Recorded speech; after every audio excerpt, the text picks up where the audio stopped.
In the early 1960s, the chairman of the Joint Chiefs of Staff, Ella Lemonser, concocted a plan for false flag operations as a pretext to invade Cuba and for war with the Soviet Union.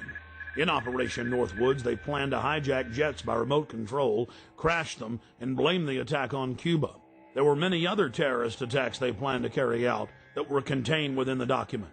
One scenario mentioned was the destruction of a U.S. naval vessel that was to be blamed on a foreign power as a pretext for war with any enemy they picked. President Lyndon Baines Johnson went operational with Northwoods on June 8, 1967 during the Six-Day War.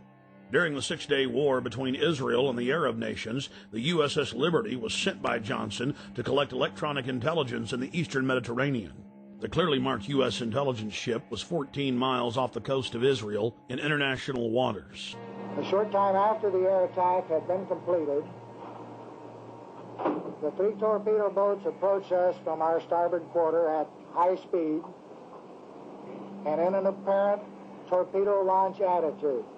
Israeli surveillance aircraft flew low over the ship and clearly identified it as an American vessel. At 2 p.m. that afternoon, the USS Liberty was attacked by 3 Mirage 3 fighter bombers. From the onset of the attack, the fighter bombers were jamming U.S. signals. Not only were they jamming U.S. signals specifically, they were also unmarked, the only unmarked aircraft in Israel's arsenal. The fighter bombers strafed the ships with their cannons, dropped conventional munitions and napalm on the ship, repeatedly from stem to stern. After the Mirages had done their work, the ship was hit by medium bomber Dassault missiles carrying napalm and other munitions like white phosphorus. The USS Liberty was then attacked by 3 Israeli torpedo boats bearing Israeli flags. The torpedo gunboats opened fire with high-caliber machine guns and launched torpedoes. A single torpedo struck the ship, blowing a hole in both sides, entering the ship and leaving a 30-foot exit hole when it exploded.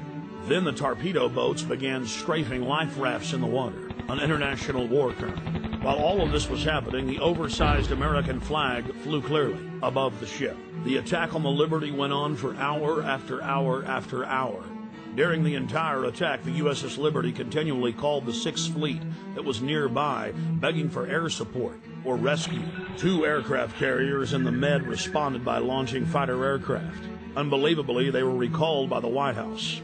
Rear Admiral Geist, then commanding the carriers in the 6th Fleet, called Washington personally to confirm the recall order. Secretary of Defense McNamara came on the line, and then President Johnson himself told Geist, "I want that goddamn ship going to the bottom. No help. Recall the wings." Imagine being Admiral Geist begging the president to allow you to defend an American ship that's under attack and being told by him that he wants the ship going to the bottom. Despite the fact that the U.S. carriers withdrew their help, a Russian spy ship appeared and witnessed part of the attack.